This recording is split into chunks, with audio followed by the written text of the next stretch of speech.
శ్రీమద్ భగవద్గీత ఆధ్యాత్మిక రహస్యాలు శీర్షికలో ఈరోజు 29వ ప్రసంగం చేస్తున్నారు శ్రీ త్రినాథ్ గారు. శ్రీ త్రినాథ్ గారికి ఆహ్వానం. అందరికీ నమస్కారం. శ్రీమద్ భగవద్గీత ఆధ్యాత్మిక రహస్యాలు ఈ కార్యక్రమాన్ని తిలకిస్తున్న వారందరికీ కూడా శుభాకాంక్షలు. ముందుగా మనం 9వ అధ్యాయంలోని 2వ శ్లోకంతో ప్రారంభించుకుందాం. రాజవిద్య రాజగుహ్యం పవిత్రమిదముత్తమం ప్రత్యక్షావగమం ధర్మ్యం సుసుఖం కర్తుమవ్యయం. ఇదండి శ్లోకం. ఇది రాజవిద్య అంటే సర్వ విద్యలలోకి సర్వశ్రేష్టమైనది అనమాట. అంతకంటే గొప్ప విద్య లేదు అనే విషయం భగవంతుడు తెలియజేస్తున్నాడు ఈ యొక్క టైటిల్లోనే. రాజవిద్య. ఈ రాజవిద్య అర్థము కావాలంటే రాజగుహ్య. గుహ్యతలో అంటే రహస్యాలండి, గుర్తుపెట్టుకోండి. గుహ్యత అన్న రహస్యం అన్న రహస్యాలు. రహస్యం అంటే ఏంటి? మనకు తెలియనిది ఎవరైనా తెలియజేస్తే అది రహస్యం చెప్పారండి అని అంటారు. తెలిసిన విషయాలు రహస్యంలోకి రావండి, గుర్తుపెట్టుకోండి. ఇది రాజవిద్య రాజగుహ్య. రాజవిద్య రాజగుహ్యం పవిత్రం. ఇక్కడ గుర్తు అండర్లైన్ చేసుకోండి. పవిత్రం, ఆత్మని శుద్ధి చేసేటువంటి ఏకైక ఒకే ఒక జ్ఞానం ఈ పుడమిలో మనుషులకు అందుబాటులో ఉన్నది ఒకటేనండి. ఆత్మశుద్ధి లేని ఆచారం అది అనుకుంటే లాభం లేదు. ఆత్మశుద్ధి చేసుకోవడానికి అసలు ఏ విధంగా చేసుకోవాలి అంటే ఆత్మ జ్ఞానం కావాలి ముందు. అర్థమైందండి? రాజవిద్య రాజగుహ్యం పవిత్రం ఇదం ఉత్తమం. పవిత్రమైనది కాబట్టి దీనికంటే ఉత్తమమైనటువంటి శాస్త్రం, ఉత్తమమైనటువంటి జ్ఞానం ఇంకొకటి లేదు. ప్రత్యక్షావగమం అన్నాడు. ఇది ప్రత్యక్షావగమం అంటే జీవితంలో ప్రత్యక్షంగా ధారణ చేయవలసినటువంటి జ్ఞానం. కేవలం పఠన పారాయణ శ్రవణ ప్రచార ప్రసారం కోసం అంకితం చేయడానికి ఉద్దేశించబడినటువంటి జ్ఞానము కాదు. ఇది అందరూ గుర్తించాలి. ముఖ్యంగా తత్వాన్ని ప్రేమించేవాళ్ళు అనమాట, తత్వాభిలాషులు. అటువంటి వాళ్ళు గుర్తు. ఎందుకంటే తత్వాభిలాషులే కొద్దిమంది మాత్రమే భగవంతుని యొక్క సత్యమైనటువంటి వాస్తవమైనటువంటి యథార్థమైనటువంటి పరిచయాన్ని పొందుతారు, ఉనికిని గ్రహిస్తారు, అనుభూతి చెందుతారు, అనుభవం చేస్తారు. పరమాత్మ యొక్క దివ్య గుణాలు శక్తులు తమలో వాళ్ళు అనుభవం చేస్తారు, జీవితాన్ని శ్రేష్టంగా తయారు చేసుకుంటారు. ప్రత్యక్షావగమం అనే పదానికి మనం విలువనివ్వకపోతేనండి కేవలం చదువుకోవడం, పారాయణం చేస్తాం. ఇవాళ మొదటి చాప్టర్ చదువుకున్నామండి, రేపు 2వ చాప్టర్, మర్నాడు 3వ చాప్టర్, ఇలా 18 అధ్యాయాలు మేము మొత్తం చదివేసుకున్నామండి. చదివటం వలన ఆ చదివినంత వరకు, ఆ చదివిన సమయం వరకు మీకు కాస్త ఆనందంగా అనిపించవచ్చు, కాస్త సుఖాన్ని అనుభూతి చేయొచ్చు. కానీ ఎప్పుడైనా ఏదైనా సమస్య వచ్చినప్పుడు ఈ యొక్క అనుభూతి మీకు సహాయకారిగా ఉండదు. ఇది గుర్తించుకోవాల్సిన విషయం. ప్రత్యక్షావగమం. ఇంకొకటి ధర్మ్యం అన్నాడు. ధర్మ మార్గాన్ని తీసుకుని వెళ్ళేదన్నమాట. ఇది నేను మళ్ళీ చెప్తున్నాను, ఇదివరకే ఈ శ్లోకం మీకు విశ్లేషణ చేశాను. ఎందుకంటే శ్రీమద్ భగవద్గీత కంటే గొప్ప శాస్త్రము లేదు అనేటువంటి విషయాన్ని ప్రతి ఒక్కరూ గుర్తించాలి. ప్రత్యక్షావగమం. ధర్మ్యం అంటే ఇది ధర్మ మార్గాన్ని తీసుకుని వెళుతోంది. ధర్మము అంటే ప్రతి ఒక్కరు కూడా ధర్మం, హిందూ ధర్మము, క్రైస్తవ ధర్మము, ఇస్లాం ధర్మం. ధర్మం అంటే రిలీజన్ కాదంటే అది. ధర్మము అంటే ధర్మ మార్గాన్ని నడవడం. ధర్మము అంటే ఒక ధారణ అన్నమాట. భగవంతుడు ఏ విధంగా ఉంటాడు? భగవంతుడు ఏమైనా క్రోధ సాగరుడు అన్నారా? భగవంతుడిని అజ్ఞాన సాగరుడు అన్నారా? అహంకార సాగరుడు అన్నారా? లోభ సాగరుడు అన్నారా? అశాంతి సాగరుడు అన్నారా? భగవంతుని దివ్య గుణాల సాగరుడు అన్నారు, సర్వశక్తివంతుడు అన్నారు, ఆది మధ్యాంతాల జ్ఞాత అన్నారు. అర్థమైందండి? అటువంటి భగవంతుడితో కనెక్ట్ అయ్యాము అంటే ఆ గుణాలన్నీ మనలో వచ్చి తీరాలి.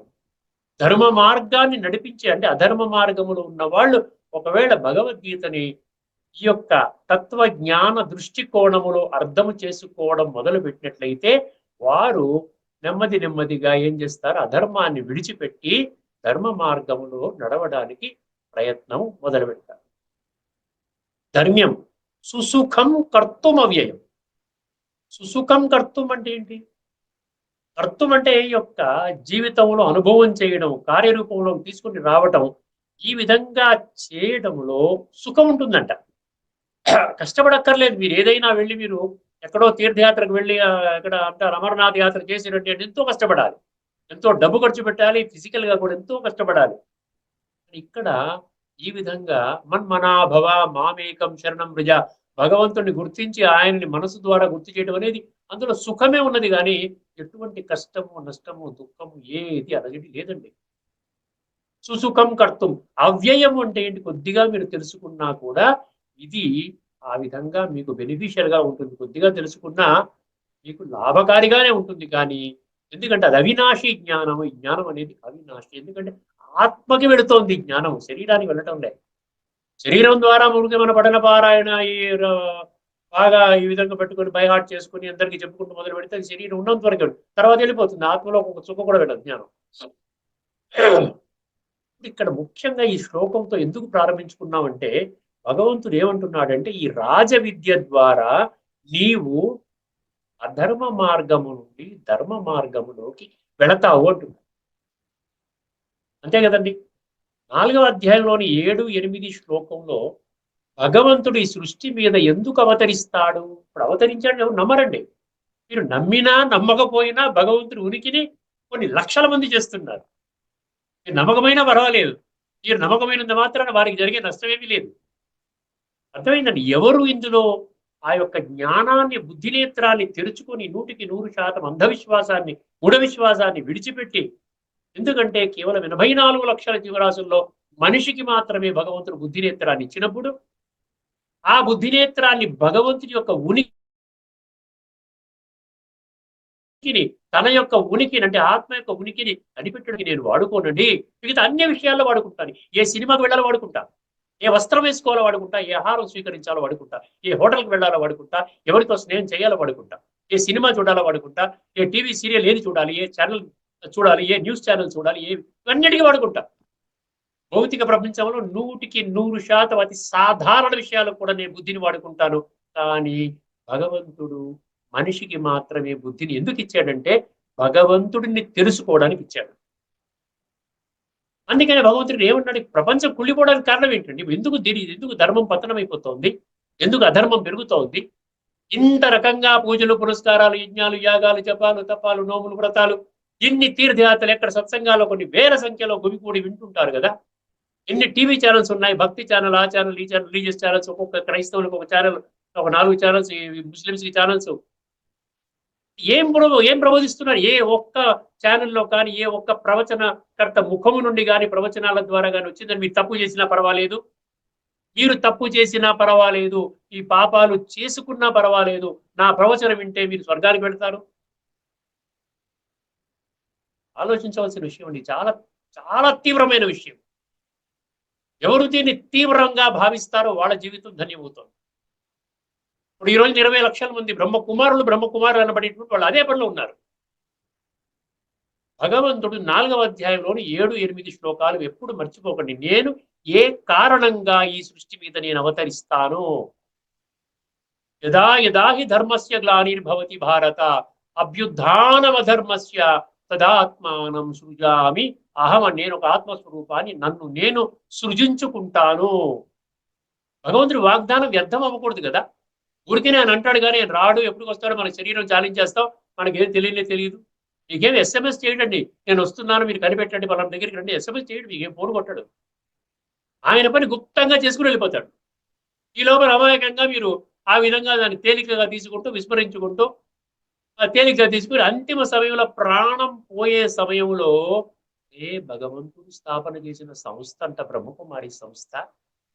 ఎంతో మంది చెప్పడం జరిగింది. ఏదో కొంతమంది దీని గురించి క్రిటికల్ గా మాట్లాడినందువల్ల నేను దాని జోలికి పోలేదు. వాళ్ళన్నీ అక్కడ పాడు పనులు జరుగుతున్నాయంట, వెళ్ళి చూడాలి. 89 సంవత్సరాల నుంచి నిరాటంకంగా జరుగుతున్నటువంటి దినాభివృద్ధి జరుగుతున్నటువంటి ఒక 300 మందితో ప్రారంభమైనటువంటి 1936లో ఇప్పుడు ఈ రోజున ఒక 20-25 లక్షల మంది దీనిని తూచా తప్పకుండా వాడు చెప్పినట్టు భగవంతుడు చెప్పిన గీతా మార్గం ద్వారా వాళ్ళ జీవితాన్ని సస్యశ్యామలం చేసుకున్నటువంటి పరిస్థితి. మీకు మీరే ఒక 30-35 వేల సేవా కేంద్రాలు ఉన్నాయి. మీకు దగ్గరలోనే 1 కిలోమీటర్ 2 కిలోమీటర్ దూరంలోనే మీకు ఆధ్యాత్మిక కేంద్రం కనబడుతుంది. ప్రజాపిత బ్రహ్మ కుమారి ఈశ్వరీయ విశ్వవిద్యాలయం అని ఉంటుందండి. ఎందుకంటే దానిలో కూడా డివిజన్స్ వచ్చే 3, 4, 5, 6 సంస్థలు వచ్చేసి రాంగ్ ప్రాపగేషన్ చేసుకుంటూ ఈ యొక్క సంస్థని, ఈ ఒరిజినల్ సంస్థని వాళ్ళు ఏం చేస్తున్నారంటే వాళ్ళు కాస్త పాడు చేస్తూ ఉన్నారు దాని యొక్క పేరు. అందువల్ల గుర్తించండి, ఇది భగవద్గీత సబ్జెక్ట్ ఆధారము. దీనికంటే గొప్ప జ్ఞానం ప్రపంచంలో ఇంకెక్కడా లేదు. భగవంతుడు దేనికోసం వస్తాడు? అధర్మము హిమాలయ పర్వతానికి అంటుకున్నప్పుడు, ధర్మము పాతాళానికి దిగిపోయినప్పుడు నేను పునః వచ్చి ధర్మస్థాపన చేస్తాను అన్నాడు. అంతే కదండి, నేను ధర్మస్థాపన చేయడానికి వస్తాను, ఊరికనే రానండి. ఇప్పుడు ఏదైనా మీ కాలనీలో ఏదో ముగ్గుల పోటీ పెట్టుకున్నారండి. ముగ్గుల పోటీ పెట్టుకున్నప్పుడు ఏమండి, మా కాలనీలో ముగ్గుల పోటీ పెట్టుకున్నాము, ఇనాగరేట్ చేయడానికి ప్రధానమంత్రి నరేంద్ర మోడీ గారు మీరు వచ్చి ఇనాగరేట్ చేసి వెళ్ళిపోండి, 4 రోజులు 5 రోజులు వారంలో జరుగుతాయి ఈ ముగ్గుల పోటీలు, ఎండింగ్ లో ప్రెసిడెంట్ గారు మీరు వచ్చి వ్యాలిడిటీ ప్రోగ్రామ్ పార్టిసిపేట్ చేయడం వస్తారా? చిన్న చిన్న ప్రోగ్రాంలో వస్తారా? ఈ భౌతిక ప్రపంచంలో వినాశీ శరీరాలు ధరించి ఉన్నత పదవులు పొందినటువంటి మనుషులే రానప్పుడు, విశ్వాత్మలకి తండ్రి, సర్వశక్తివంతుడు, ఆది మధ్యాంతాల జ్ఞాత, దివ్య గుణాల సాగరుడు, పతిత పావనుడు అయినటువంటి భగవంతుడు మామూలుగా ఊరికేనే వచ్చి కూర్చుంటాడండి? ధర్మ సంస్థాపనార్థాయ సంభవామి. అధర్మము పెచ్చు పెరిగినప్పుడు, ధర్మం పాతాళానికి వెళ్ళినప్పుడు నేను సృష్టి మీద అవతరిస్తాను అంటున్నాడు. అవతరించాడు. అది ఏ విధంగా అవతరించాడు, ఎలా వచ్చాడు, ఏం చెప్తున్నాడు, అసలు వచ్చి ఏం చెప్తున్నాడు, ఇన్ని సంవత్సరాల నుంచి వచ్చి ఏం చేస్తున్నాడు, ఇవన్నీ కూడా నేను మీ దృష్టికి భగవద్గీతలో చెప్పిన శ్లోకాల ఆధారంగా మేము ముందుకు తీసుకొని వస్తాం. కాస్త ఓపిక పట్టండి. ముందుగా ఏంటంటే భగవంతుని ప్రేమించాలండి. మనం ఈ రోజున మనుషుల్ని ప్రేమిస్తున్నాం, వ్యక్తుల్ని ప్రేమిస్తున్నాం, దేహధారుల్ని ప్రేమిస్తున్నాం. భలే వాళ్ళు దేవి దేవతలు కావచ్చు, మహానుభావులు కావచ్చు, పుణ్యాత్ములు, సాధు సంతులు, ఋషులు, మునులు, పండితులు కావచ్చు, లేక ధర్మస్థాపకులు కావచ్చు, లేకపోతే 33 కోట్ల మంది దేవి దేవతలు వాళ్ళ విగ్రహాల రూపంలో మనం పూజ చేస్తున్నాం, తప్పేం లేదండి. ఎందుకంటే భక్తి పూర్తయితేనే జ్ఞాన నేత్రము తెరుచుకుంటుంది అంటారు. భగవంతుడు వచ్చేటువంటి కార్యక్రమాన్ని మనము సీరియస్ గా తీసుకోవడం లేదు ఈ రోజున.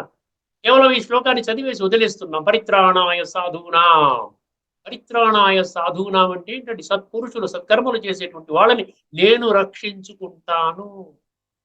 ఈ రోజు నేను లక్షల మందిని రక్షించుకుంటాను. ఒక రక్షణ వలయాన్ని వేసి మళ్ళీ ఎవరు ఏమి చేయలేరు, మీరు నా కంట్రోల్లో ఉన్నారు అంటున్నాడు భగవంతుడు.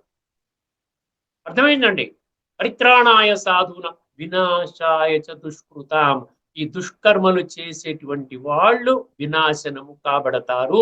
ఎందువలనంటే ధర్మ సంస్థాపనార్థాయ సంభవం. నేను అధర్మాన్ని ప్రోత్సహించడానికి కానీ, అధర్మాన్ని పెంచడానికి కానీ నేను రావడం లేదు. దానికోసం నేను రావక్కర్లే. ధర్మ సంస్థాపనార్థాయ సంభవామి. యుగే యుగే అంటే యుగే అంటే మీకు చెప్పాను కదా. ఒకసారి మళ్ళీ చిత్రం ఒకసారి వేద్దాము. చిత్రం ఒక్కసారి వేస్తాను, కాస్త ఒక్క నిమిషం ఉంటుంది. మీరు చిత్రాలు కూడా భగవద్గీత ఆధారంగా తయారయ్యాయండి. చిత్రాలు కూడా భగవద్గీత ఆధారంగా తయారయ్యాయి. ఇప్పుడు చూడండి, చిత్రం మీకు కనబడుతుందంటే కనబడుతుందని చెప్పండి.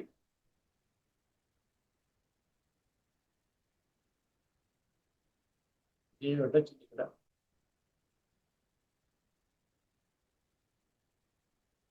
షేర్.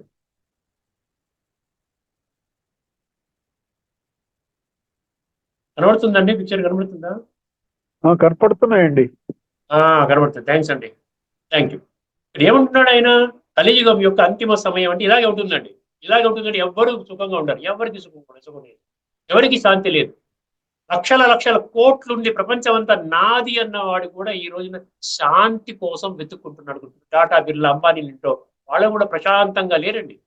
వాళ్ళు కూడా ఇంకా ఎలాగ సామ్రాజ్యాన్ని విస్తృతం చేసుకోవాలి, ఇంకా ఇండస్ట్రీ ఎలా చేయాలి, ఇంకా కోట్ల లక్షల కోట్ల టర్న్ ఓవర్ ఎలా పెంచుకోవాలి. బిర్లా వాళ్ళకి 1,00,000 కోట్లు ఉంటే నాకు 50,000 కోట్లే ఉన్నాయి, ఇంకా ఎలా పెంచుకోవాలి, ఇలా సామ్రాజ్యాన్ని విస్తరించాలి, ఇదే పనిలో మునిగి ఉన్నారండి. వాళ్ళు కూడా నిండు 100 ఏళ్ళు బ్రతకటం లేదు, గుర్తుపెట్టుకోండి. సదా ఆనందంగా ఉండకూడదా? మనము సదా శాంతిని అనుభవం చేయకూడదా? అందుకనే భగవంతుడు అంటున్నాడు, పరిత్రాణాయ సాధూనాం వినాశాయ చ దుష్కృతాం ధర్మ సంస్థాపనార్థాయ సంభవామి యుగే యుగే. యుగే యుగే అంటే ఏంటి? ఈ కలియుగము మరియు సత్యయుగం. యుగే యుగం అంటే మనం మామూలు పుస్తకాలు ఏం రాస్తారు, అన్ని యుగాల్లో భగవంతుడు వస్తాడు. ఎందుకు వస్తాడు?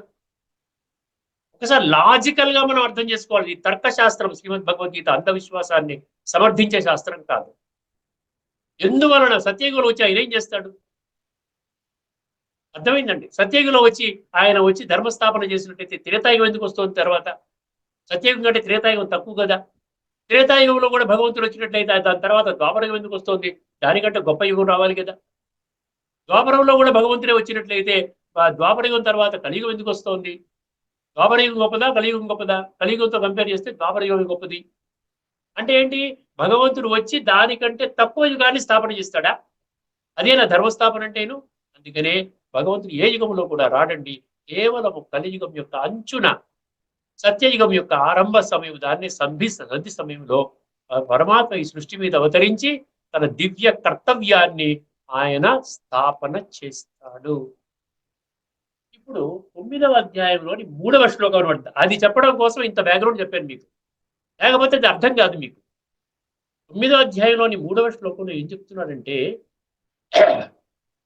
ఒక్కసారి ఆ శ్లోకాన్ని వినండి. అశ్రద్ధదానా పురుష ధర్మస్య అస్య పరంతపా అప్రాప్య మాం నివర్తంతే మృత్యు సంసారవర్త్మని. ఇది శ్లోకం అండి. నేను ధర్మస్థాపన కొరకు వస్తాను, నా కర్తవ్యము కేవలం ఈ ఒక్క కర్తవ్యం చేస్తాను. అధర్మములో ఉన్న మనుషులు నా దగ్గరికి వచ్చి నా యొక్క చేయి పట్టుకున్నట్లయితే నేను వాళ్ళని ధర్మ మార్గంలో వచ్చేలాగా వాళ్ళ ఆత్మను శుద్ధి చేసి సత్సంకల్పాల ద్వారా, మంచి మాటల ద్వారా, మంచి కర్మల ద్వారా వాళ్ళ యొక్క సంస్కారాలని నేను సాత్వికంగా తయారు చేస్తాను. ఇదే నా కర్తవ్యం, ఇంకేమి చేయను. అర్థమైన ధర్మ సంస్థాపనార్థాయ సంభవామి అంటే ఇద్దరు. ఈ యొక్క కర్తవ్యాన్ని అవహేళన చేసేవాళ్ళు, ఈ నా కర్తవ్యాన్ని గుర్తించని వాళ్ళు, ఈ నా కర్తవ్యం పట్ల అశ్రద్ధతో ఉన్నటువంటి వాళ్ళు, అశ్రద్ధ కనబరిచినటువంటి వాళ్ళు, ఏదో ఉందండి, ఏదో చెప్తుంటారు, బ్రహ్మకుమారి ఏదో చెప్తుంటారు, ఇవన్నీ మనకి నచ్చవండి. ఏదో అంటారు, భగవంతుడు అంటారు. ఎక్కడైనా భగవంతుడు చెప్పారా? ఒక బ్రహ్మకుమారిలోని ఆత్మ పరమాత్మ ఈ యోగము అని ఎందుకు జరుగుతోందంటే ఇంకెక్కడ ఎందుకు జరగటం లేదు? ప్రపంచంలో రెండే రెండు, ఒకటి బ్రహ్మకుమారీసు, రెండోది భగవద్గీత తత్వజ్ఞాన కోణం. ఈ రెండే ఆధ్యాత్మిక చింతన. భగవద్గీత ఆధారంగా భగవంతుని ప్రత్యక్షంగా అనుభవం చేసే విధానం మనకి భగవద్గీతని తత్వజ్ఞాన కోణంలో అర్థం చేసుకొని బ్రహ్మకుమారి సెంటర్లో ఒక 7 రోజుల పాటు మీరు వెళితే భగవద్గీత 18 అధ్యాయాల సారాన్ని రోజుకి ఒక 30 గంట సేపు కూర్చోబెట్టి మీకు 1 to 1 చెప్తారండి. అక్కడ 1 to 1 గ్రూపులో చెప్పరు. ఎందుకంటే కొద్ది మంది మాత్రమే ఈ భగవంతుని తెలుసుకోవడానికి ఇష్టపడతారు. మౌల భక్తి మార్గంలో ఏది ప్రవచనం విన్నా కొన్ని వేల సంఖ్యలో వస్తారు. ఎందుకంటే అక్కడ ఏమి ధారణ అనే విషయం లేదు, సంస్కార పరివర్తన లేదు. మీరు తప్పు పనులు చేయకండి, మీ విషయ వికారాలు విడిచిపెట్టండి, సన్మార్గంలో నడవండి, లంచాలు తీసుకోకండి, భ్రష్ట పనులు చేయకండి ఎవరు చెప్పరు. అక్కడ కేవలం వింటారు అంతే, కథలు చెప్తారు. ధ్రువుడి కదా, మార్కండేయుడి కదా, ప్రహ్లాదుడి కదా, అర్జునుడి కదా, అక్కడ అలా జరిగింది, ఇక్కడ సతీ అనసూయ ఈ విధంగా బ్రహ్మ విష్ణు శంకర్ని ప్రత్యక్షం చేసి చిన్న పిల్లలుగా తయారు చేసి మనం చాలా సరదా పడతాం. ఈ చెబుతూ వింటాం, ఆ చెబుతూ వింటాం, ఆహ్లాదంగా ఉంటాం, పట్టు కొట్టి వెళ్ళిపోతాం. అక్కడ సంస్కార పరివర్తన విషయం లేదు. ఇక్కడ సంస్కార పరివర్తన చెప్తున్నాడు భగవంతుడు. నీవు ఏమి చేయకుండా నీ జీవితం చాలా సస్యశ్యామలంగా ఉండాలి. కేవలం శనివారం నాడు వచ్చి కొబ్బరికాయ కొట్టేస్తావు వెంకటేశ్వర స్వామి దేవాలయంలో, ఆదివారం నాడు సూర్య నమస్కారం చేస్తావు, లేదా సోమవారం వచ్చి శివాలయంకి వెళ్ళి పూజ చేసుకుంటావు, మంగళవారం ఆంజనేయ స్వామి, బుధవారం ఇంకో దగ్గర ఇలాగ వారం రోజులు ఏదో విధంగా ఒక 5 నిమిషాలు పూజ చేసుకుంటే అయిపోతుందా? మిగతా 23 గంటల 55 నిమిషాలు నువ్వు ఏమి చేస్తున్నావు? దాని యొక్క ప్రభావము, దుష్ప్రభావము నీ ఆత్మ మీద పడుతుందా, లేక 5 నిమిషాలు పూజ చేసిన ప్రభావం ఎక్కువ పడుతుందా? ఆత్మలో సంస్కారాలు మార్చుకోనంత వరకు చివరికి ఆత్మ నుండి సంస్కారాలు మాత్రమే వెళ్ళి దానికి అనుగుణంగా ఉన్నటువంటి యోనిలో, తల్లి గర్భములో, మనుష్య యోనిలో ప్రవేశిస్తుంది. అది కూడా మనం చర్చించుకున్నాం. కొన్ని విషయాలు నేను రిపీట్ చేస్తున్నాను, కావాలని రిపీట్ చేస్తున్నాను, దయచేసి అర్థం చేసుకోండి. అందుకని ఇక్కడ ఏమన్నాడు, ఈ నా కర్తవ్యం పట్ల మీరు అశ్రద్ధగాని కనబరిచినట్టయితే మీరు నన్ను పొందలేరు అంటున్నాడు. అప్రాప్యమాం అన్నాడు. ప్రాప్యం అంటే పొందడం, అప్రాప్య అంటే నన్ను మీరు తల కింద పెట్టి కాళ్ళు పైన పెట్టి వేల కొలది సంవత్సరాలు తపస్సు చేసినా మీరు నన్ను పొందలేరు. మనం చూసారా, ఇలాగే ఉండిపోతారు. ఇంకా ఇలాగే జీవితం చాలిచ్చేస్తారు. పరమాత్మ ఎవరు అంటే భగవంతుడు ఎవరు అని ఇలాగే మీరు ఆలోచన చేసుకుంటూ ఇదే మంచి పద్ధతి, ఇదే శాస్త్రాల్లో చెప్పారనుకోండి. ఎక్కడ చెప్పారు? ఎక్కడ చెప్పలేదు. ఎక్కడా కూడా తప్పుడు పనులు చేయండి అని లేదండి. తప్పుడు పనులు విడిచిపెట్టండి, విషయ వికారాలు వలయం నుంచి బయటికి రండి, ఆత్మని శుద్ధి చేసుకోండి. అసలు ఆత్మ అనే పదం బ్రహ్మకుమారి చెప్పలేదు కదా, భగవంతుడు చెప్పాడా? ఆత్మశుద్ధి లేని ఆచారం అది లేని ఎప్పుడు యోగి వేమన గారు చెప్పలేదా? అందుకని ఇప్పుడు మనకు స్పష్టత కావాలి. పరమాత్మ ఎవరు చనిపోయేంత వరకు కూడా భగవంతుడు ఉన్నాడంటే వాడు ఎవరో తెలియదు. వాడు గీతలు ఏమన్నాడు? అంతిమ సమయంలో నీవు నా స్మృతిలో శరీరాన్ని విడిచిపెట్టాలి అన్నాడు. అంతకాలేచ మామేవ అంతకాలేచ మామేవ స్మరణ ముక్త్వా కళేవరం అన్నాడు కదా. 10-12 శ్లోకాలు ఉన్నాయండి. చనిపోయినప్పుడు నీ మానసిక స్థితి ఏ విధంగా ఉండాలో అన్ని శ్లోకాలు చెప్పడం జరిగింది. అంటే how to live, how to die, మనం ఏ విధంగా జీవించాలి, ఏ విధంగా మరణించాలి అనేది భగవంతుడు భగవద్గీతలో చాలా స్పష్టమైన మార్గదర్శక సూత్రాలని మనందరి ముందు పెట్టడం జరిగింది. అందుకని ఇక్కడ ఏమంటున్నాడు చెప్పండి ఒకసారి ఈ శ్లోకం మళ్ళీ చూడండి, చెప్తాను. అశ్రద్ధ దానాహ పురుష, పురుష అంటే ఆత్మ, ఆత్మలకు చెప్తున్నాడు, శరీరాలు చెప్పడం లేదు. ఆత్మ అంటే శరీరం యొక్క యజమాని. అశ్రద్ధ దానాహ పురుష ధర్మస్య అస్య పరంతప. అర్థమై దేనికి, దేని పట్ల అశ్రద్ధ అంట? ధర్మస్య అస్య, ధర్మ మార్గములో నడవాలి అని భగవంతుడు చెప్తున్నటువంటి జ్ఞానము పట్ల అశ్రద్ధ. ధర్మస్య అస్య పరంతప, దాని యొక్క కాన్సిక్వెన్సెస్ అంటే ఏంటంటే పరిణామాలు ఎలా ఉంటాయి, ఎంత తీవ్రంగా ఉంటాయి చెప్తున్నాడు. ఏమండి? అశ్రద్ధ దానా పురుష ధర్మస్య పరంతప అప్రాప్యమామన్నాడు. ముందు నన్ను తెలుసుకోలేదు, నన్ను మీరు పొందలేరు, నన్ను పొందిన వారు మాత్రమే సత్యత్రేతాయుగాల్లోకి వస్తారు. అది దైవీ సంసారము అంటారు. దైవీ గుణాలతో ఉండేటువంటి వాళ్ళు 33 కోట్ల మంది మాత్రమే వస్తారు. 850 కోట్ల మందిలో కేవలం 33 కోట్ల మంది మాత్రమే సత్యత్రేతాయుగాల్లో జన్మ తీసుకుంటారు. 3 కోట్ల మంది సత్యయుగములో, 30 కోట్ల మంది త్రేతాయుగములో. దీన్నే బ్రహ్మ పగలు, దీన్నే స్వర్గము, దీన్నే ప్యారడైజు, దీన్నే హెవెను, దీన్నే బ్రహ్మ పగలు, ఇలాగ రకరకాల పేర్లతో రకరకాల ధర్మాల వాళ్ళు ఆ విధంగా చెప్పడం జరిగింది. భగవద్గీతలో దీన్ని స్వర్గం అన్నాడు, భగవద్గీతలో దీన్ని బ్రహ్మ పగలు అని అన్నాడు, దైవీ సంసారము అని అన్నాడు. అప్రాప్యమా వీళ్ళేమవుతారంట? నివర్తంతే అంటే పరిభ్రమిస్తూ ఉంటారంట. మృత్యు సంసార వర్తమని. మృత్యు సంసారము అంటే ద్వాపర కలియుగాల్లో మాత్రమే వీరి యొక్క ప్రవేశము, సత్య త్రేతాయుగాల్లో వీరి యొక్క ప్రవేశము నిషిద్ధము. అప్రాప్యమాం నివర్తంతే మృత్యు సంసార వర్తమని. అర్థం. ఇప్పుడు భగవద్గీతలో ఏమి ఇచ్చాడు ఒక్కసారి మీకు చెప్తాను, అర్థం చేసుకోండి. 9వ అధ్యాయంలో 3వ శ్లోకం. ప్రతిదానికి నేను ఇందులో ఎందుకు చెప్తున్నాను అంటే నేనేమి వంకర టింకరగా చెప్పడం లేదండి, ప్రతి పదం యొక్క అర్థం కూడా చెప్పగలుగుతాను సమయాన్ని దృష్టిలో పెట్టుకుని. అశ్రద్ధ దానాహ పురుష ఏమన్నాడు? ఓ పరంతప, జాగ్రత్తగా వినండి. ఇది పుస్తకం మీ దగ్గర కూడా ఉంటుంది, గీతా ప్రెస్ వాళ్ళ పుస్తకం, తెలుగు పుస్తకం. ఓ పరంతప, పరమ తప అంటే ఏం తెలుసునా మీకు? పరంతప ఈ పేర్లు కూడా గుణవాచకాలండి, నామవాచకాలు కాదు. అర్జున అంటే చెప్పాను, జ్ఞానార్జున అని చెప్పాను కదా. పరంతప అంటే 2 అర్థాలు వస్తాయి. ఒకటి, శత్రుసేనను చీల్చి చెండాడేవాడా. శత్రుసేన అంటే ఏదో ఈ కౌరవులు వాళ్ళు ఈ స్థూలమైన శత్రువులు కాదండి, మనలో ఉన్నటువంటి విషయ వికారాలు అనబడేటువంటి శత్రువులు. అదేవిధంగా పరమ తపోనిధి అంటే ఏంటి? తపస్య ద్వారా అంటే ఏంటి? ఆత్మ యొక్క శుద్ధి చేసుకోవడానికి ఆత్మానుభవ స్థితిలో, ఆత్మిక స్థితిలో ఆ విధంగా ధ్యానం చేయడం అనమాట. అదే రాజయోగం అంటే అదే వస్తుంది. మీకు రాబోయే క్లాసెస్ లో ఇంకా మీకు విశేషతలు ఇంకా డీటెయిల్ గా చెప్తాను మీకు. దాన్ని చేసినట్టయితే ఇందులో ఉన్నటువంటి కుళ్ళు పరమాత్మ యొక్క ఆ యొక్క జ్ఞాన ప్రకాశం అనేది పడి, ఇక్కడ కిరణాలు పడి మన ఆత్మలో ఉన్నటువంటి కుళ్ళన్నీ కూడా, ఇవన్నీ కుళ్ళన్నీ కూడా కరిగిపోతాయి. తర్వాత అందులో ఒరిజినల్ గా భగవంతుడు పెట్టినటువంటి 26 దివ్య గుణాలు ఏవైతే 16వ అధ్యాయంలో 1, 2, 3 శ్లోకాలు ఇవ్వడం జరిగిందో అవన్నీ కూడా కాస్త అనుభూతిలోకి వస్తాయి. అదనమాట. ఆ వచ్చే స్టేజ్ వరకు మీరు నిలిచారంటే ఇంకా మీరు విడిచిపెట్టరు. అనుభూతి స్టేజ్ లోకి రావాలన్నమాట. అందుకని ఇప్పుడు ఎన్ని లక్షల మంది ఎవరు విడిచిపెట్టారు? మీరు ఏమైనా చెప్పండి, బ్రహ్మకుమారి వెళ్ళొద్దంటే వెళ్తారు. వాళ్ళు మీ మాట వినరు. మీరు ఎందుకంటే మీరు ఇప్పుడు బ్రహ్మకుమారి చెప్పిన జ్ఞానం కంటే గొప్ప జ్ఞానం ఏమైనా మీ దగ్గర ఉందా? విడిచిపెడతాం మేము. మీరు చెప్పండి, మమ్మల్ని బ్రహ్మకుమారి దగ్గర వెళ్ళొద్దని చెప్తున్నారు మీరు, అది మంచి పనులు మంచిగా చెప్పడం లేదని అంటే మీరు అంతకంటే గొప్ప జ్ఞానాన్ని చెప్పే పరిస్థితిలో ఉన్నారా? మీ సంస్కార పరివర్తన చేసుకునే విధానం ఏమైనా కనిపెట్టారా? ఏ షార్ట్ కట్ చెప్పారా? స్మోక్ చేసుకోవచ్చు అంటే సంస్కార పరివర్తన చేసుకోవచ్చు, డ్రింక్ చేసుకోవచ్చు, సంస్కార పరివర్తన చేసుకో, అబద్ధాలు ఆడొచ్చు, సంస్కార పరివర్తన జరుగుతుంది, చెత్త పనులు చేయొచ్చు, లంచగొండితనం చేయొచ్చు, భ్రష్టాచార పనులు చేయొచ్చు, కల్తీలు చేయొచ్చు, అన్ని చేయొచ్చు, చెత్తగా మన జీవితం జీవించవచ్చు. అయినా కూడా స్వర్గంలో ప్రవేశించే ఒక ఫార్ములా మా దగ్గర ఉందండి, మేము చెప్తామని చెప్పండి, మేము వచ్చేస్తాం మీ దగ్గరికి. ఇది చాలా తీవ్రమైన విషయం అండి.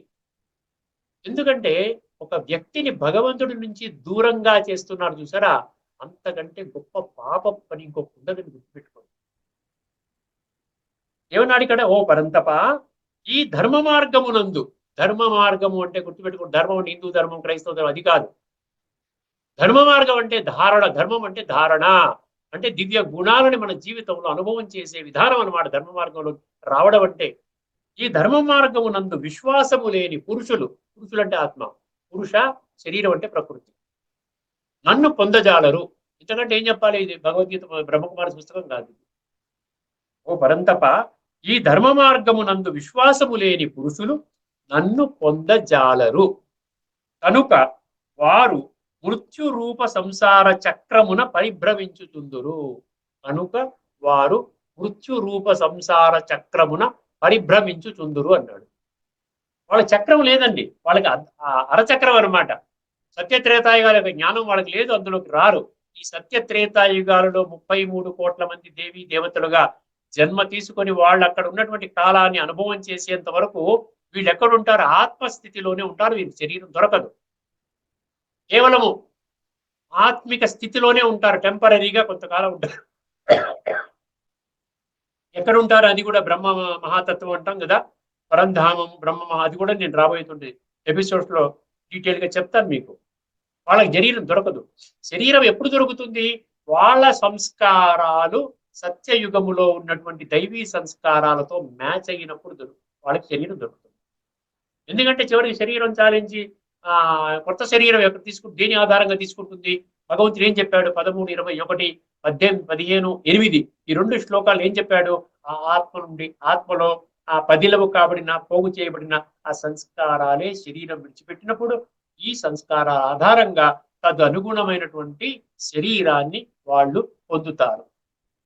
వాళ్ళ సంస్కారాలు ద్వాపర యుగములో ఉన్నటువంటి మనుషుల సంస్కారాలతో ఉన్నాయి, అంటే రజోగుణ సంస్కారాలతో ఉన్నాయి అనుకోండి.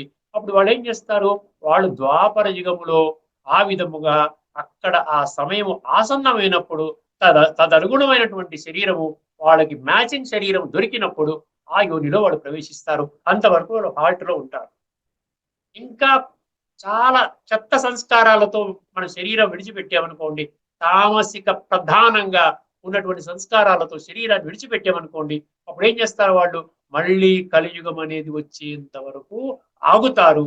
కలియుగం వచ్చిన తర్వాత దానికి అనుగుణంగా ఉన్నటువంటి యోనిలో ప్రవేశించి వాళ్ళ యొక్క జీవితము వాళ్ళు అక్కడి నుండి వాళ్ళు కొనసాగిస్తారు.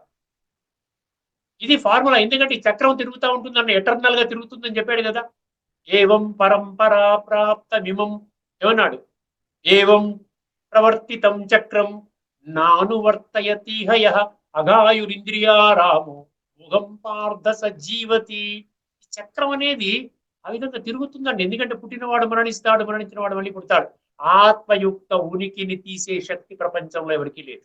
భగవాను వాచ ఆత్మ అవినాశి నజాయతే మ్రియతే వా కదాచిత్ నాయం భూత్వా భవిత వాన భూయః అజో నిత్యః శాశ్వతోయం పురాణో న హన్యతే హన్యమానే శరీరే. శరీరం మాత్రము అది ఆ విధంగా వినాశనము కాబడుతుంది, కానీ ఆత్మ అవినాశి.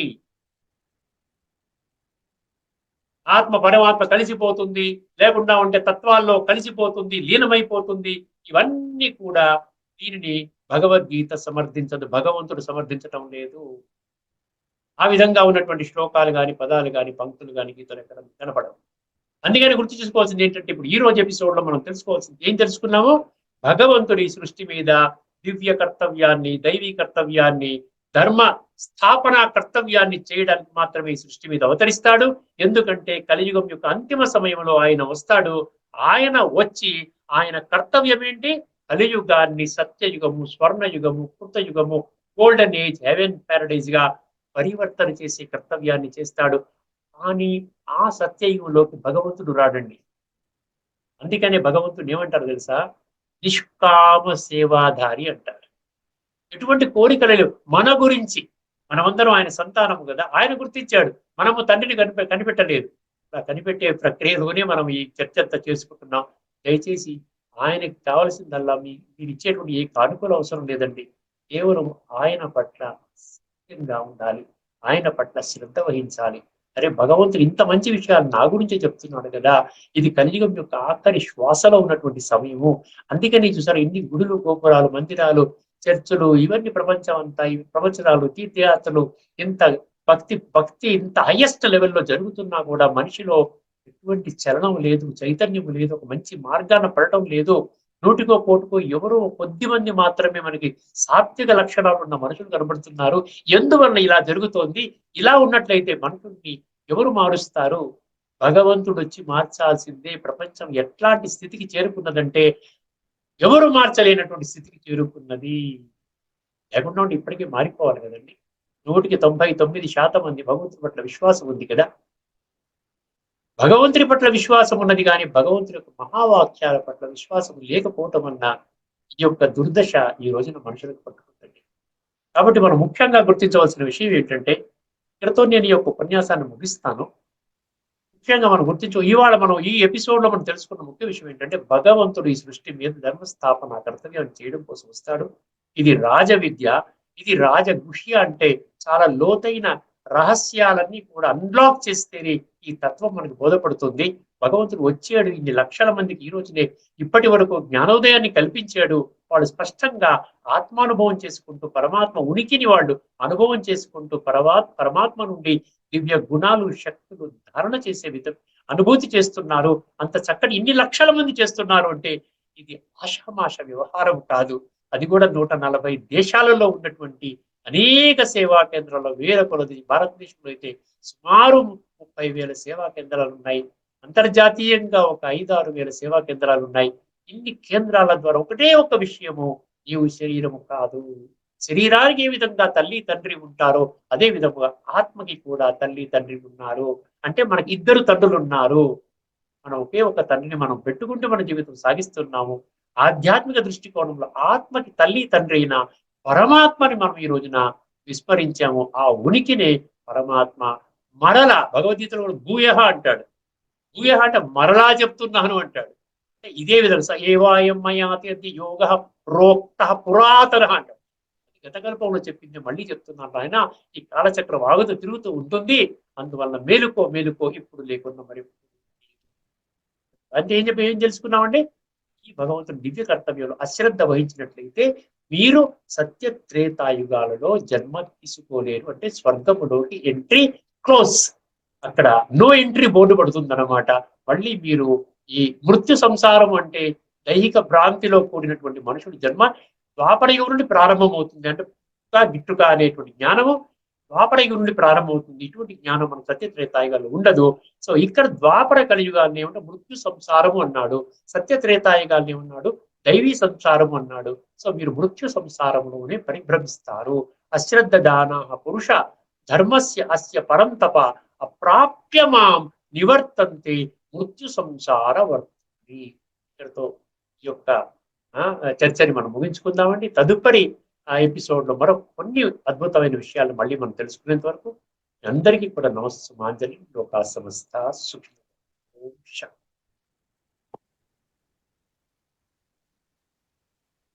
శ్రీమద్ భగవద్గీత ఆధ్యాత్మిక రహస్యాలు శీర్షికలో ఈరోజు